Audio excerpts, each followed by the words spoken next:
La Sevilla de la primera década del siglo XX ha afianzado su carácter turístico. Numerosos viajeros llegados de todos los recodos del planeta caminan por sus calles y plazas más céntricas. Pero, y esa es la otra cara de la moneda, sigue siendo una ciudad de corrales de vecinos, sometida a riadas y con grandes deficiencias sanitarias. En esa Sevilla, que despide al romanticismo decimonónico y a la sombra de la Giralda, en la Porceginería, la calle Mateos Gago, de antes del ensanche, nace Estrella Castro. Y Sevilla entre sus torres y guapana sultana, y guapana sultana. Según la más fiable de las fuentes, Estrella Castro Navarrete nace el 26 de junio de 1912. Fue la menor de 12 hermanos, hija de padre gallego y madre malagueña, llamada Sebastiana. De la madre de Estrella, el tiempo en su leyenda almacena una y mil anécdotas. Se la describe como mujer salerosa, única y genial. Lola Flores, en su discografía, incluye una canción titulada La Sebastiana, donde se evoca la imagen de aquella mujer que sin duda prefigura a una Estrellita Castro también temperamental, ingeniosa y chispeante. Ay, que yo se la agache, quien es por aquellos pies que es un aguacín. Ay, Sebastiana Sandy que la ando, Sebastiana Sandy quinto y adivina del qué, del cuándo, del sub y baja, del vengo y voy. La madre, la Sebastiana, era un personaje tan peculiar, tan grande en muchos sentidos, que hubiera sido muy difícil entender la vida de Estrellita sin su madre. ¿Vale? No es que artísticamente le aportara nada. Lo que pasa que es que humanamente le aportó muchísimo. Donde iba la Sebastiana, la atención era casi más la Sebastiana que la propia Estrellita Castro.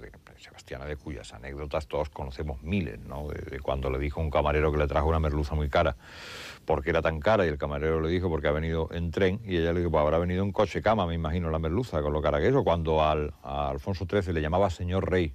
Hola, señor rey, ¿cómo está usted? O cuando ella quería cobrar siempre en billetes de a duro, porque era como, sabía contarlos, ¿no? Era un personaje tan maravilloso que influyó humanamente en Estrellita muchísimo. Del libro de los sueños parece sacada esta anécdota. Vivía en la plazuela de los Carros, en el barrio de la Macarena, y cuando tenía 6 años era ya popular entre los vecinos que me llamaban Comino. A esa edad hice mi primera salida. Pasaron por Sevilla unos gitanos con su oso y sus panderetas, sus bailes y sus canciones. Me quedé embobada horas y horas contemplándoles y luego hice ante ellos una exhibición de mis aptitudes. Al ver cómo cantaba y bailaba, me preguntaron si quería ir con ellos y yo les dije que sí. Y estuve 3 meses viajando. Estaba encantada con mi mendicante función de pedigüeña del platillo a cambio de vivir una vida a la medida de mis gustos.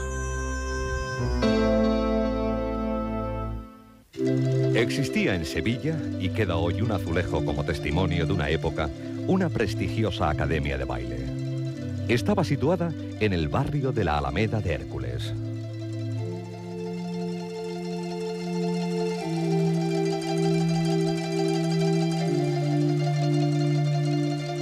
Era la academia del maestro Realito. Los pasos de la pequeña tornaban una y otra vez hasta ese lugar para ella mítico. Allí el maestro impartía sus clases de baile español. Desde un rincón, con la avidez de todo artista verdadero, observaba las evoluciones de los alumnos. En aquel lugar, un pianista ciego aleccionó de manera gratuita a la pequeña en cuestiones de cante, alumbrando así, y ya para siempre, el porvenir de Estrellita Castro. A la edad de 12 años, el álbum de su vida abre su primera gran página de oro.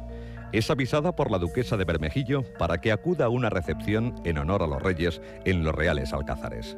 Al finalizar, entusiasmada, doña Victoria Eugenia promete regalarle aquello que le solicite. Un mantón y una pulsera de brillantes y esmeraldas son espléndidos testigos. El mantón estuvo con ella hasta la última de las horas. La pulsera acabó, sin embargo, en una casa de empeño. Es un caballero, guapo y artanero, que canta y galopa a todo correr. ¿Lo siente? Ese mismo año, bajo la recomendación de un aristócrata, el Marqués del Valle de la Reina, el Marqués del Valle de la Reina fue padre de quien pondría letra a una de las partes más grandes y más hermosas de la historia de la copla, Rafael de León.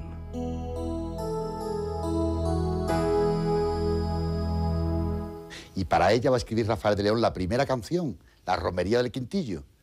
Eso poca gente lo sabe, es la primera canción que va a escribir Rafael de León con Mostazo y que estrenará Estrella Castro. Ella fue la primera que le estrena a Rafael de León. Siempre sucede lo inesperado, y el por entonces gobernador Cruz Conde, usando como argumento la corta edad de Estrellita, le prohíbe cantar en lugares públicos. La situación en la casa familiar de los Castro rozaba por entonces los límites de la pobreza. El padre, que era un desastre, se gastaba todo lo que ganaba esa familia, que ganaba poco, y se lo jugaba, tenía una gran afición por el juego, y empeñaba todo lo que ella ganaba. Ella era muy graciosa, era una chiquilla graciosa que iba cantando por las calles, llegó a cantar hasta Palacio, hasta la Reina, como se podrá referir, y todo lo que ganó era para ir tapando eso y para ir dando de comer a los hijos. Ella quiso ser artista, y el día que la madre iba a empeñar ya las mantas y las sábanas para comer, como ella no tenía la edad, no podía hacerlo, fue cuando se presentó ante el gobernador y le dijo: ¿me da usted la licencia o es que nosotros nos quedamos sin comer? Porque no tenía la edad suficiente. Se la dieron. Se la dieron con una sola condición: debía cantar en una fiesta en la que asistiría el general Sanjurjo.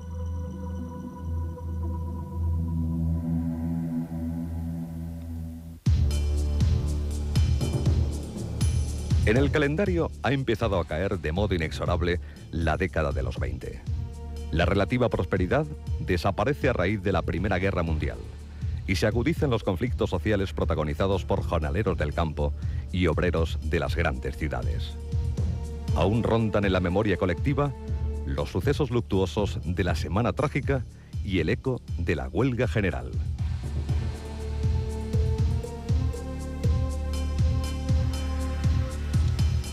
Los sectores mayoritarios de la población española, y en especial los más desposeídos, se apartan irrevocablemente de la monarquía de Alfonso XIII. Los gobiernos no han conseguido realizar sus programas de regeneración de España, ni han eliminado el caciquismo que hiere de muerte el sistema. La guerra de Marruecos es una continua sangría de dineros y soldados de cuota. Valle Inclán nos pone ante los ojos de una España negra vista en los espejos de feria del Callejón del Gato.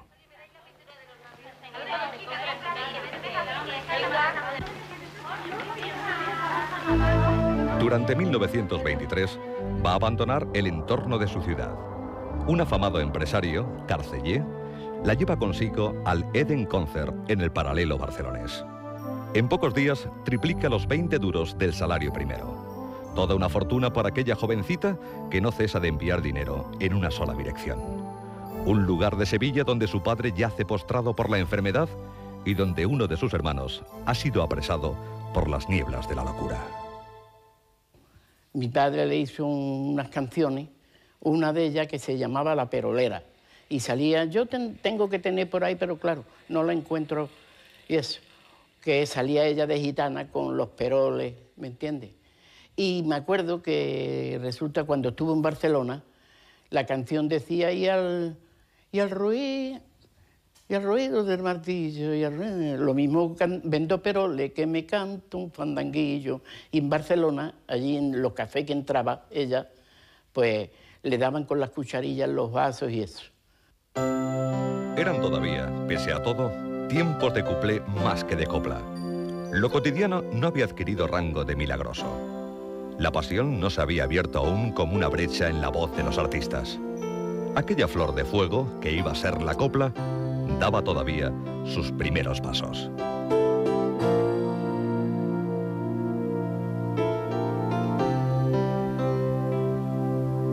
Eran entonces los días de más gloria para Pastora Imperio, Amalia Molina o Dora la Cordobesita, aquella a quien la joven estrella veía pasar por las calles y se quedaba contemplándola como si fuera una diosa.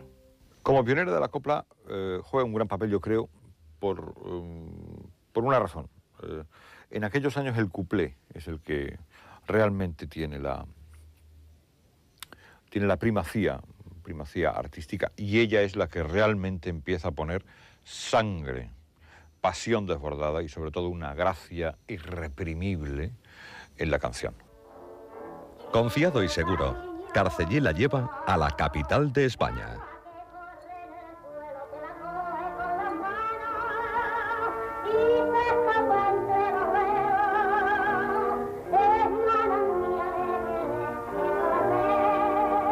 Bajo el lema Estrellita Castro, el alma del arte cañí, derrama su gracia y su voz en los madrileños escenarios del Ideal, Eslava, Romea, Coliseum, Pavón y Brice. Tiene entonces lugar su encuentro con Ramón Pérez, cómico a quien la memoria del espectáculo conoce como Ramper. Ramper, genial humorista, se había hecho famoso en aquel imborrable circo del Brice. Allí presentó a Estrellita, quien llegaría a ser uno de sus mejores amigos.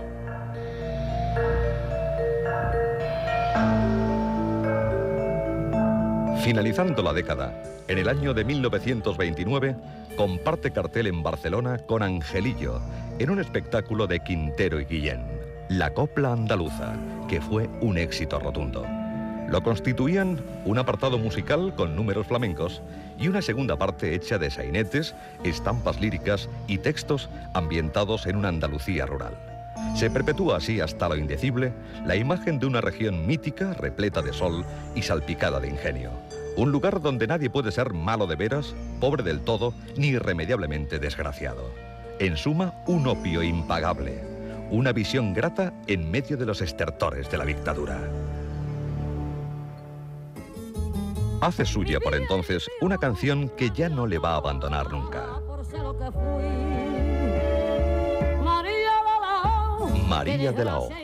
Era esta una de las más emblemáticas del repertorio cañí.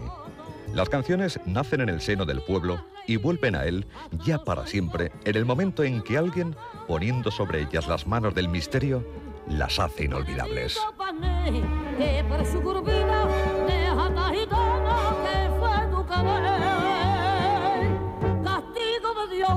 Castigo de Dios es la crucecita que lleva a nuestra María de la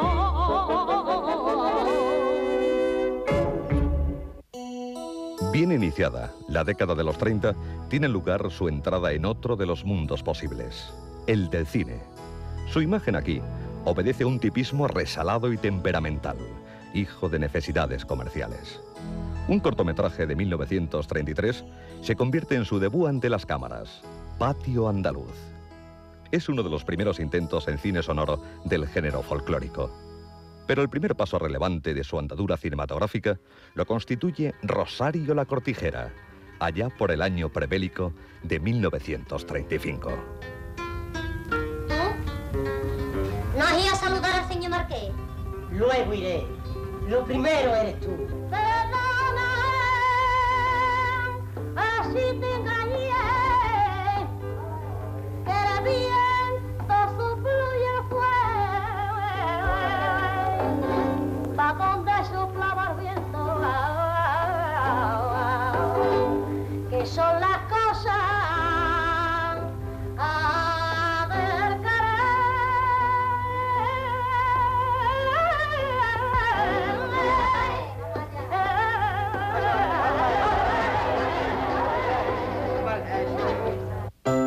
Todo menos serenidad hubo en las cosas del querer para Estrella Castro Navarrete.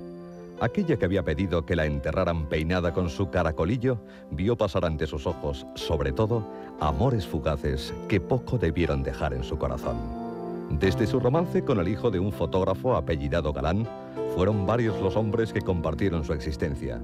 Pero fue Demetrio Corvi, sin duda, su representante y amante, el hombre de su vida. Con él comparte los años últimos, hasta que éste muere y la deja completamente sola, con sus recuerdos, sus fotos de santos y sus muñecas. Demetrio fue una figura, quienes conocieron a la pareja, una figura no demasiado beneficiosa para ella. Pero era su hombre, era su secretario, era su marido, era su padre, era su cocinero, era su atención, lo era todo, a pesar de que ella se desvivía muchísimo por él, desde luego trabajaba para él, ¿no?, en todo momento.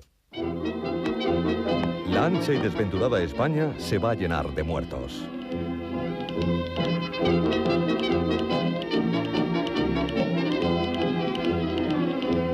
El estallido de la Guerra Civil sorprende a Estrellita Castro en el madrileño Teatro de la Zarzuela.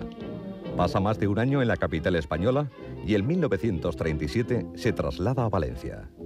En ambas zonas, los combatientes han hecho suya numerosas canciones de Estrellita.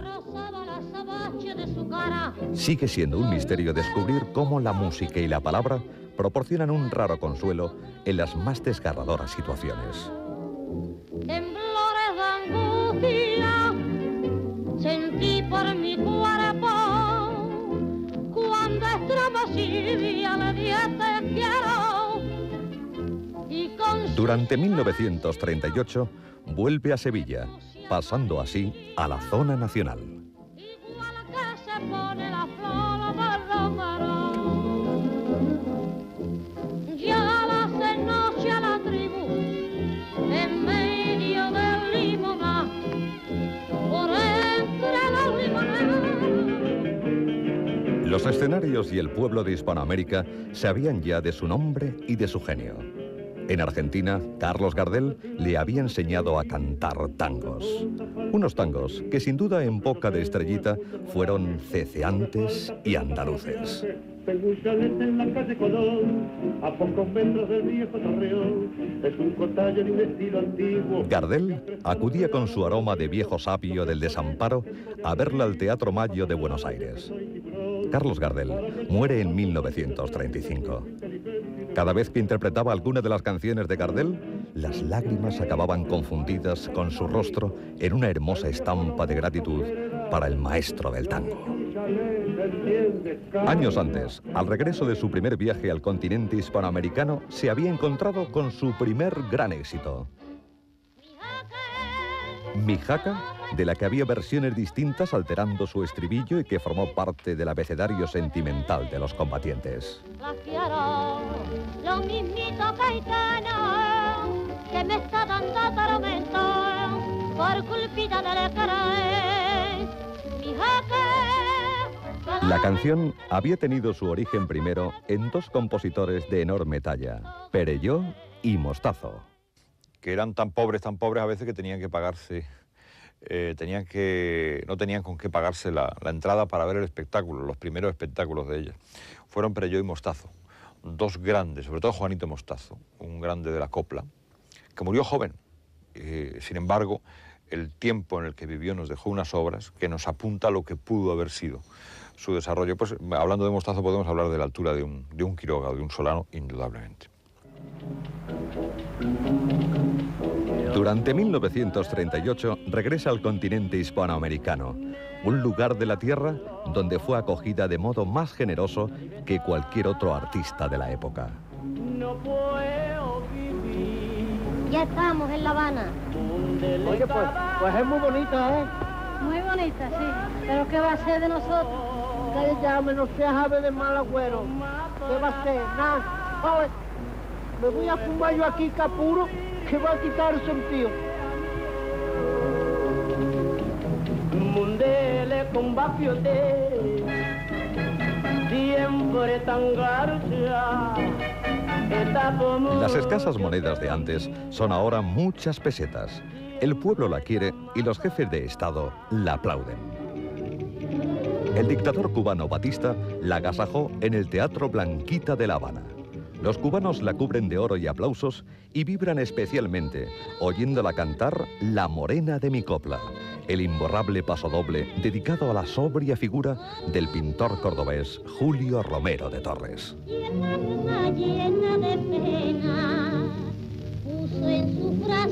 Al modo de otras como Imperio Argentina, estando en Cuba, acude la llamada de Benito Perojo y se desplaza al Berlín nazi para rodar 3 películas en los afamados Estudios UFA.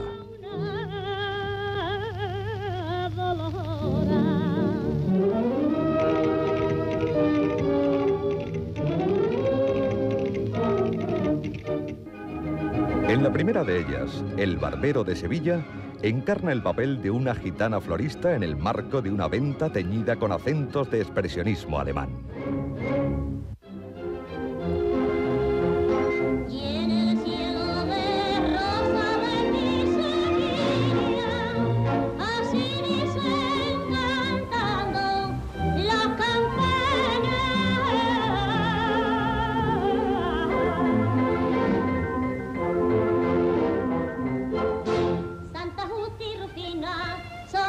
hermanas.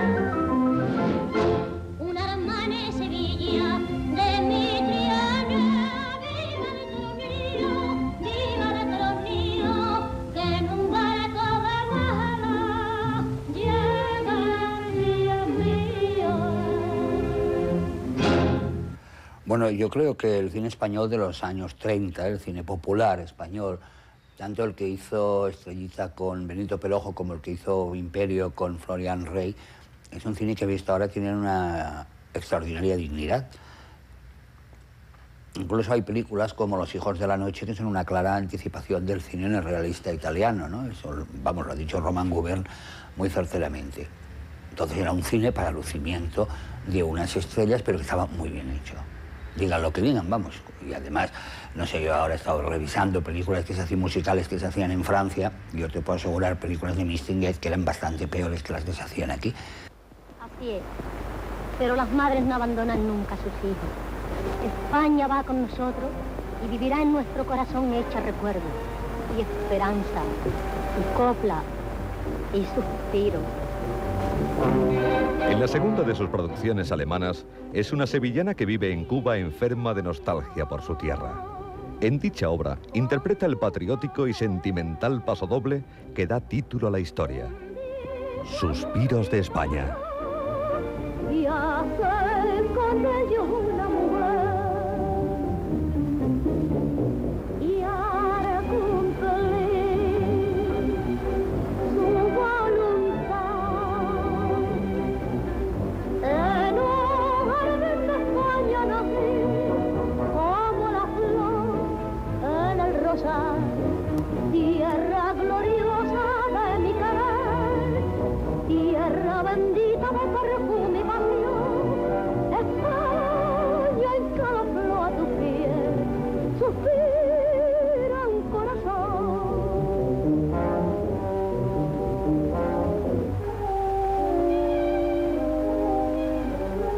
Ay de mí,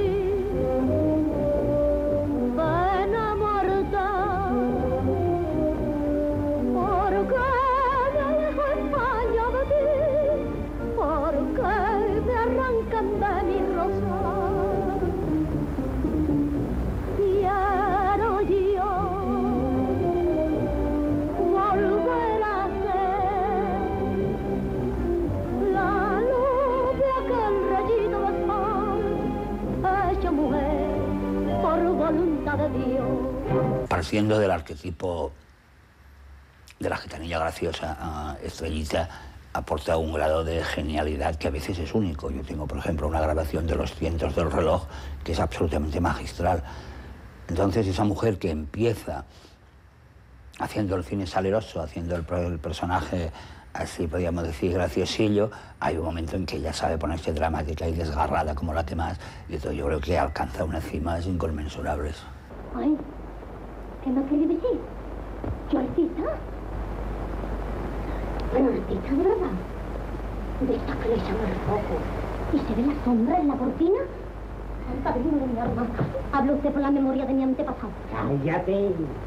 Ya he hablado con el empresario del teatro. La tercera de ellas, Mariquilla Terremoto, adaptación de una obra teatral de los hermanos Álvarez Quintero, es casi un trasunto de la propia vida de Estrellita. El ascenso de una niña sevillana hasta ser famosa cantando. Son los tres productos pintorescos por lo híbrido, pero a la vez dueños de espléndidos hallazgos de dirección y evidentes éxitos de taquilla.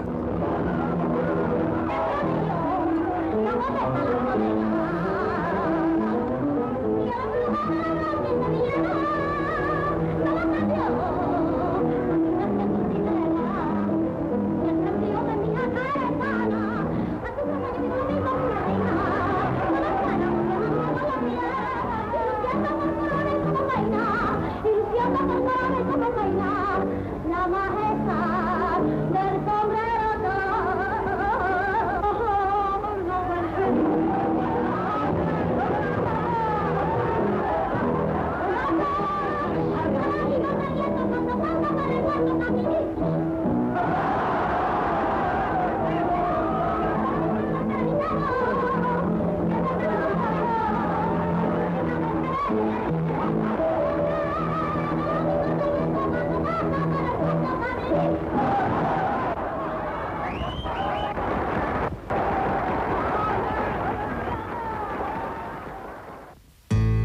Por entonces, el ministro alemán Göring, con la mediación de Benito Perojo, la hizo llegar a presencia de Hitler, el cual, al margen de una determinada cantidad de marcos, le regaló esta frase: «Es usted la española más bella que han visto mis ojos», lo cual no deja de sorprender en un hombre dedicado a otro oficio, el de la muerte.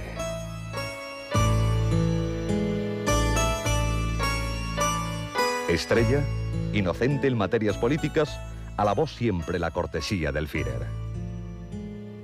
Antes de que concluyera nuestra contienda, viaja a Roma, dirigida también por Benito Perojo, en una película cuyo productor es un sobrino de Mussolini. Este propicia el encuentro entre el duce y la artista española durante el rodaje de Los hijos de la noche. ¿Por qué lloras, María Teresa? Es que me ha hecho usted pensar en los hijos sin padre, en los pobrecitos que pasan frío y miseria, en los hijos de la noche, como usted ha dicho. Me acuerdo de los que carecen de todo, de los que viven cara al cielo con el día y la noche por toda fortuna, de los que pasan frío y hambre y pena, en los hijos de la noche.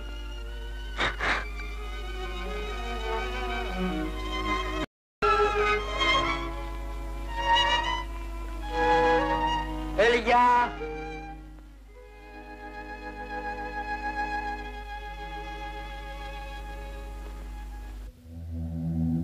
Benito Mussolini la obsequia con una sortija de esmeraldas y diamantes. Es este un episodio más a añadir en la leyenda que junta de triste manera a canción española y poder político.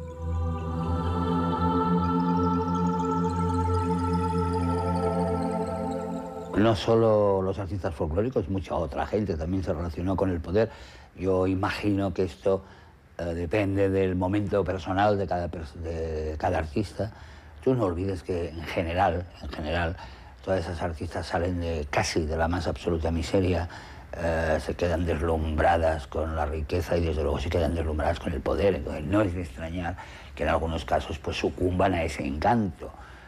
Yo nunca he creído en la erótica del poder, sobre todo teniendo en cuenta lo poco eróticos que son todos nuestros políticos, pero en fin, parece ser que esto existe, ¿no? Entonces pues es inevitable. Pero yo cuando escucho a un artista, escucho lo que me ha dejado, y esos son unos discos o unas películas. Lo demás, pues allá él con su conciencia, no sé. Comprendo tu alegría de encontrarte aquí, siempre metida en un pueblo. ¿Qué estás hablando? ¿Un pueblo en Sevilla? ¿Qué sabes tú de eso? Déjalo en la gloria y habrás acertado, don Claraboya. En 1941, de nuevo ante las cámaras, con Luis Marquina de realizador, rueda Torbellino.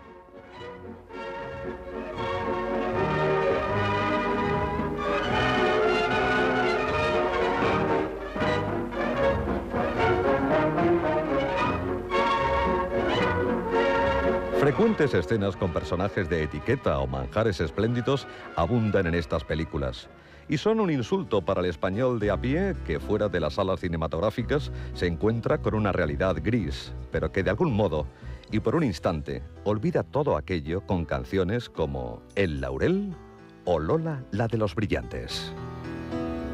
Lola, la de los brillantes, tiene un amante que la hace de pena, y cuando la Lola canta se le quiebra la garganta como si fuera a llorar. Y las que están en lo cierto van diciendo por ahí que al penar que está en el puerto han visto a la Lola vir la murallita de Cádiz. Dicen que están derribando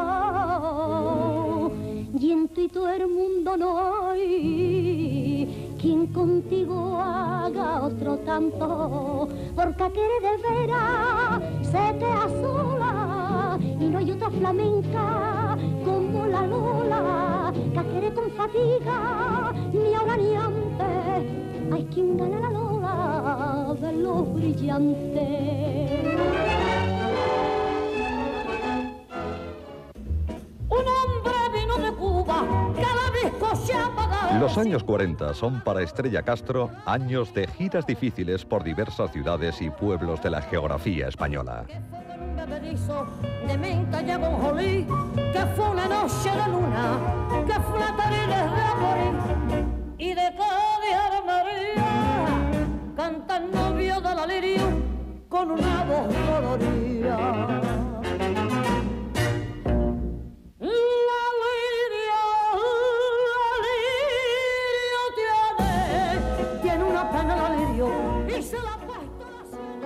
La acompaña por entonces uno de sus más emblemáticos pianistas, José Pérez de Moradiello.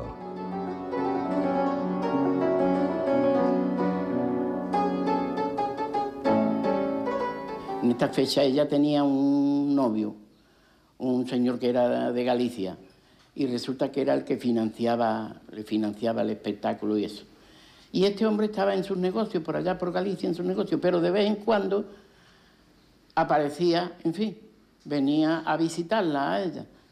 Y me acuerdo que llevaba un humorista que estaba entonces de moda, en aquella fecha estaba de moda, un tal Camilín, que era un buen humorista. Total, que cuando llegaba este hombre ya y llegaba allí y veíamos ya, no me acuerdo cómo se llamaba, le decía, se ponía el humorista, el Camilín, se ponía, niña, prepara las maletas que ya estamos en Madrid, efectivamente. Nada más que aparecía el novio, ya 10 o 12 días de descanso, punto, el mundo para Madrid. Cuando al mundo mi persona se asomó, ejeré de la frontera donde nací, me encontré con estas manos para separarme esta cara. El tiempo no perdona, e iba colocando otros nombres luminosos en el cielo y en la pantalla de la noche española.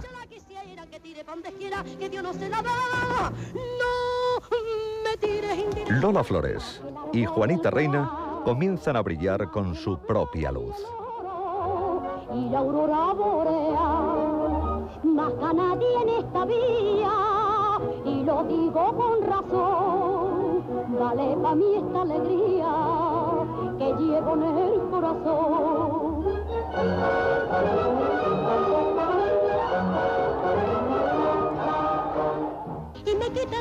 Estrella ayudó mucho a Carmen Sevilla, su ahijada, hija de Antonio García Padilla, autor de las letras de algunas de sus mejores canciones. Le llevé unas canciones de mi padre al Teatro Calderón y yo no pensaba trabajar, pero como ella sabía que la niña de Padilla, como me llamaba, sabía bailar la sevillana, me subió al escenario y me dijo, ¿tú sabes bailar sevillana? Digo, sí, señora. ¿Tú te atreverías a ir a bailar una sevillanita? Digo, sí, señora. Venga, sube ahí. Y era... ¿Qué pasa, algo? Ah, bueno, sigo, bueno. Pues efectivamente subí al escenario del Teatro Calderón con 14 añitos, con calcetines, y bailé la sevillana porque era un cuadro de la patria chica, eran los aragoneses con los sevillanos que se peleaban. Y ahí me quedé. Me quedé con mi madre gustándole mucho, que me quedara mi abuela que para descanse, pero mi padre no quería. Y Estrellita le dijo, Padilla, bueno, ¿y por qué usted no quiere que su niña se venga conmigo? La niña.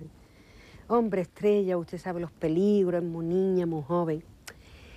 Y dice, mire usted, Padilla, su hija, si quiere ser puta, es igual en un escenario que detrás de un mostrador. Así que no me hable usted mal, la niña se viene conmigo. Carmen Sevilla se incorpora a la compañía y realizan juntas numerosos espectáculos en giras donde no dejaron de apuntar las dificultades. Y de esto me quiere buscar, le diré que se acerque a beber, que junto a mi boca verá lunar, con el trepeletri, con el trepeletrón, con el tripeletrepelitri, con el tripeletripelitrón, con el tripeletripelitripelitri, con el tripeletripelitripelitrón. Cuando íbamos por esos pueblos de Dios de España, que sería del 48, 47, 48, no, el 49 ya hice la primera película Jalisco canta en Sevilla yo. Pues esta mujer me decía, Sevilla, niña, que hoy no me encuentro yo muy bien, era un pueblo mejor, pues de aquella época cenicero, o yo qué sé, porque yo no me acuerdo, pero de cenicero sí me acuerdo porque los trajes estaban colgados desde en el escenario debajo y cuando zapateaban nos caía todo encima de nosotros. Pero Estrella, ponte mi traje. Y como yo sabía en los pasodobles que ella cantaba ella uno de castellano de mi padre, que para descansar, era Sevillano Patio Moro, barrio de la morería, el recuerdo triste morón de un querer que yo tenía, Sevillano Patio Moro, al llegar la madrugada, yo ya me acuerdo, bueno, no me acuerdo, bueno, pues ese Sevillano Patio Moro me lo cantaba yo porque en casi todos los pueblos, y la ovación que me daban porque la gente se creía que yo era Estrellita Castro, ¡bah! Y me decía ella, desde el entrecortina me decía, Granúa, que te estás llevando todos mis aplausos sin vergüenza, que esos son míos. Le digo, pues sal tú, le decía yo, sal tú. Y yo salía con mi traje de ella precioso y cantaba siempre, no toda, siempre, todos los días ni nada, pero de vez en cuando ella estaba un poquillo rosadilla para descansarse porque ella llevaba todo el peso del espectáculo. Me hacía cantar el paso doble Patio Moro sevillano, que ya no, ni me acuerdo, pero era muy hermoso, era de Estrellita ahí, mira, lo llevo aquí. Fuera de aquí, hombre, espera ya. Pero bueno, no me avasalles, mujer, si es que estaba colgando mi ropa. Mejor cuélgate tú y avísame para yo poder tirarte de la lengua, que en mi cama no ronca tu más. ¡Viva la decencia! Pero vas a seguir lo mismo que allí. 2 meses durmiendo en el pasillo con el loro. Animalito. 2 meses de penitencia. Y 30 años que te faltan. Porque figúrate tú, si allá separé mi cuerpo, aquí que hay divorcio. Y yo por mí yo me siento divorciada. Con que hablen de usted y más respeto. Este no es marinero con esos pies. ¡Arriba y arriba! Gitana tenías que ser, de 1953, donde acompaña en un pequeño papel a su ahijada Carmen Sevilla, marca el inicio de su lento adiós al mundo del cine. Estrella Castro, que había sido sin embargo una superviviente desde el mismo día de su nacimiento, seguía actuando por escenarios de una España cada vez más ancha y más ajena. La televisión pronto llegará. Un país que se abre ya del todo y de manera clara a otro mundo nuevo. La televisión pronto llegará. Y yo te diré que te quiero, mi vida, que te quiero. Pronto llegará. No me mires mucho, mamá, que no soy bonita. Oiga, ¿con quién hablo? Antonia. La película Casa Flora constituye un último y casi patético retrato de una de las actrices que nos ha dejado el legado más temperamental y chispeante del cine popular español. Lo juro por mi salvación. ¿Y el loro? El loro es un toro loquito perdido y comiendo el tío más que un sabañón. Voy a echar un traguito para aclarar el garnate antes de empezar. ¿Y de qué mi arma, casallo o bollate? No me gastes broma ni tengas tomate de agua mineral. ¿Sabes la oración de los 6 caballos? Como un papagayo. Pues pon atención y veslo diciendo, llevándome el son, mientras te encomiendo y voy removiendo la bola redonda del rey Salomón. Los últimos años de Estrellita fueron unos años de decadencia, especialmente por la figura de su marido amante, Demetrio. Demetrio le escondía el dinero. De hecho, cuando murió Demetrio, se encontró muchísimo dinero en la casa. Le escondía el dinero para que ella creyera que no había dinero y para que trabajara, para que siguiera. No sabemos si lo hacía por dinero o porque entendía que la única forma de que Estrellita sobreviviera fuera trabajando. Muerto su compañero Demetrio Corbi, los últimos años los vive abrazada al recuerdo de su casa madrileña de la calle Silva. Vivió esos días rodeada de flores, retratos de santos y también de aquellas muñecas que sus primeros años le habían negado de modo tan injusto. Pero el tiempo iba marcando la hora del adiós en su reloj inmisericorde. Viajaba Estrella en sus últimos años, apresuradamente también, al fondo de la ceguera, y caminaba ya de un modo patético por las calles de un Madrid que cada vez le era más ajeno. Cuando su marido, Demetrio, murió, estaba en la clínica Puerta de Hierro, yo vivía muy cerquita de allí, y entonces pues me iba todas las tardes a hacer la compañía porque no iba absolutamente nadie, estaba completamente sola. Y a mí, pues aparte de lo mucho que la quería, me hubiese dado pena de cualquier otra persona, porque si hay algo malo en el mundo es verse solo. La soledad cuando tú la quieres es buena, pero cuando te la impone la vida es tremendo. Una herida jamás cerrada en el corazón de Estrella Castro fue el olvido de su ciudad a la hora de hacerle un homenaje de altura. Un azulejo en la antigua calle del Tomillo, colocado en 1978, corrige este error y recuerda hoy a los transeúntes el nombre de una niña que en los primeros años del siglo caminaba por las calles de Sevilla. Desde la Macarena Plazuela de los Carros hasta la Academia del Maestro Realito, sugestionada por el contenido de una música que agranda su propio corazón y el de numerosas generaciones de españoles. Caminó bajo el cielo hoy desteñido de entonces, y acaso en algún otro siga haciéndolo eternamente.